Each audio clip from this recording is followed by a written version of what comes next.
Lampião dava festas de meses a fio no sertão.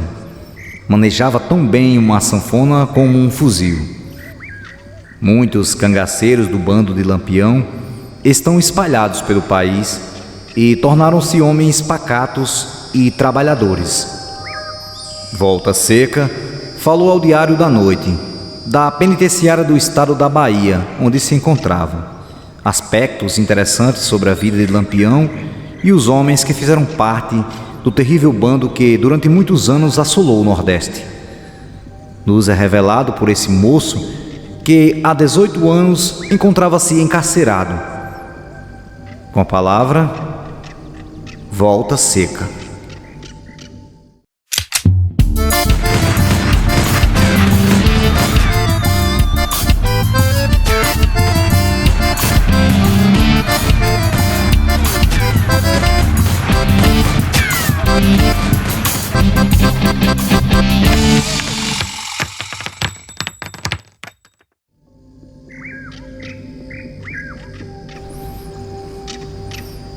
Eu prometi falar ao Senhor sobre os 2 cangaceiros que eu considerei os mais ferozes e cruéis do bando, Gato e Zé Baiano. Gato ganhara esse apelido porque de fato era ágil como esse bicho. Era de fôlego extraordinário, o que mais tinha resistência e oferecia longos combates que se travavam com a polícia. Era um homem que, como todos costumavam dizer, custava dar o prego. Ele aguentava uma batalha de cabo a rabo. E como pulava esse homem, saltando de obstáculo em obstáculo, procurando melhor posição para atacar os volantes. Nós mesmos custávamos a localizá-lo, tal qual era a sua mobilidade. Era mais valente do que cruel. Enquanto o Zé Baiano se destacava mais pela perversidade diante do inimigo em luta, ou então vencido. Ele era uma imaginação fértil. Era a cabeça que inventava os mais terríveis suplícios. Dizia-se mesmo que o sujeito que caísse na mão do Zé Baiano, antes de morrer definitivamente, passava por uma série de sofrimento que era muito melhor a morte. Gato morreu num combate na beira do Rio São Francisco e seu fim trágico abalou profundamente o capitão Virgulino, pois era um homem estimado por ele. Enquanto Zé Baiano morreu, conforme já disse na reportagem anterior, estraçalhado a punhal por um grupo de paisanos, chefiado por Chiquinho, que supõe ter sido amante de Lígia, mulher do Baiano, e por ele assassinada. Diz que foi por ciúmes. Com a morte de Zé Baiano, na falta de Lampião, assumia automaticamente o comando o Mariano, também conhecido pelo apelido de Pernambucano. Era um homem duro, falava pouco, valente como o quê, olhar de aço e de decisão fulminante. Era também instrutor do bando, e na instrução, meu amigo, ele era duro, zarro. Como exigia a presteza dos seus comandados, Mariano combatente pouco perdia a bravura para Curisco. E muitas vezes eu me arrastando em posição, reabastecendo os homens em combate de munição e cartucho, via a fisionomia de Mariano no momento mais alto da luta. Ele se batia sempre sorridente. É uma pena. Eu digo assim, ter recebido a influência do mal, não é? Porque esses tipos de homem dariam grandes soldados.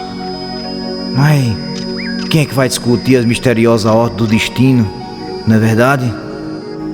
Aí, você tinha me perguntado sobre a doença da vista de Lampião. Ele sofria de uma vebide, como diz lá no sertão, em um dos olhos. Não enxergava nada. Não é verdade que ele procurava médico nas cidades, essa conversa? Apesar da gravidade da moléstia e o muito que a mesma lhe incomodava, Lampião pouco ligava. Era maravilhoso em seu bom humor.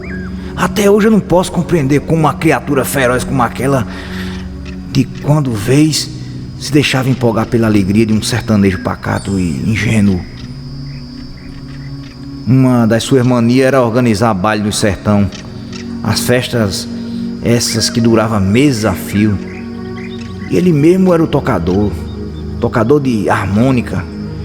E aqui na Bahia o povo chama de sanfona. Agora, sobre a religião dele, poucas pessoas acreditam que o Capitão Virgulino fosse um católico fervoroso.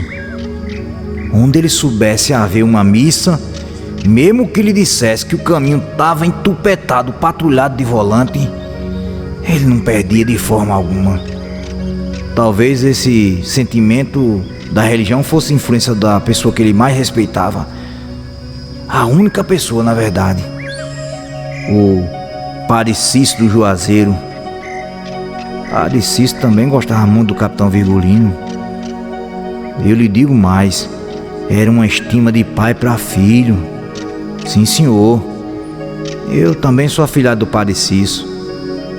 Eu posso dizer que o velho sacerdote gostava de todos nós. Quando ele morreu, nós não fomos ao enterro dele não.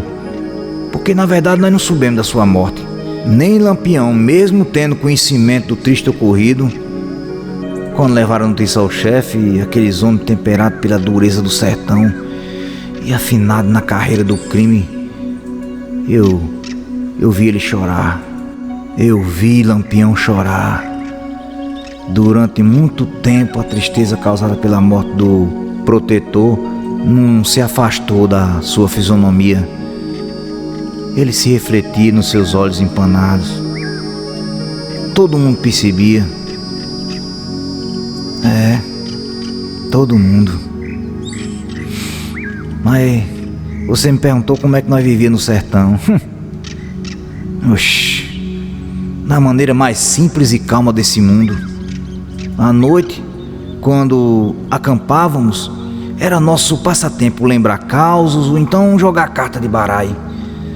A cozinha era feita por escala, porque não havia um só cangaceiro que não conhecesse os segredos da boa panela.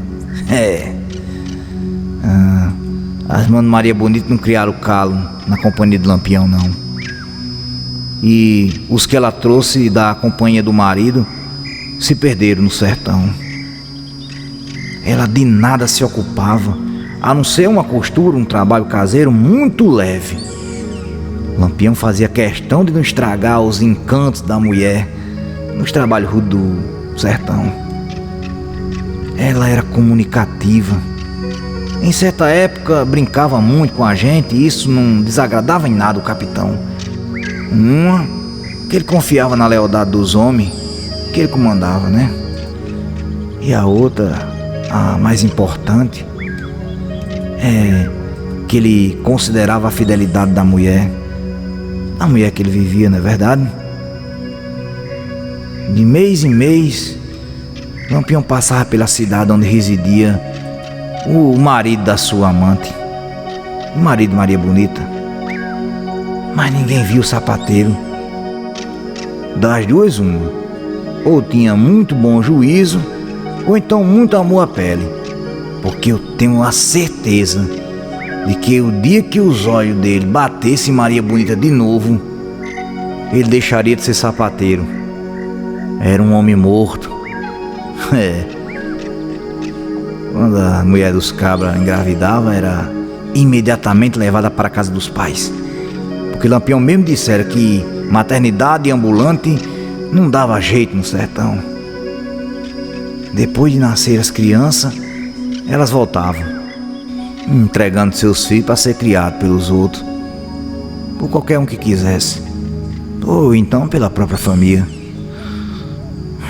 Eu sei que um filho de Lampião se acha atualmente no Rio de Janeiro. Está sendo criado pelo Tenente Coronel Costinha. Depois que eu fui encarcerado aqui, nunca mais recebi notícia dos meus antigos companheiros de luta. Sei que alguns se regeneraram, são homens ordeiros, prestativos e de muito gênio. Por que não tiveram esses homens situações como as de hoje, antes do cangaço? Bem se vê que nem todos nascem com a alma de criminoso, não é verdade? Nem todos, meu amigo. Nem todos.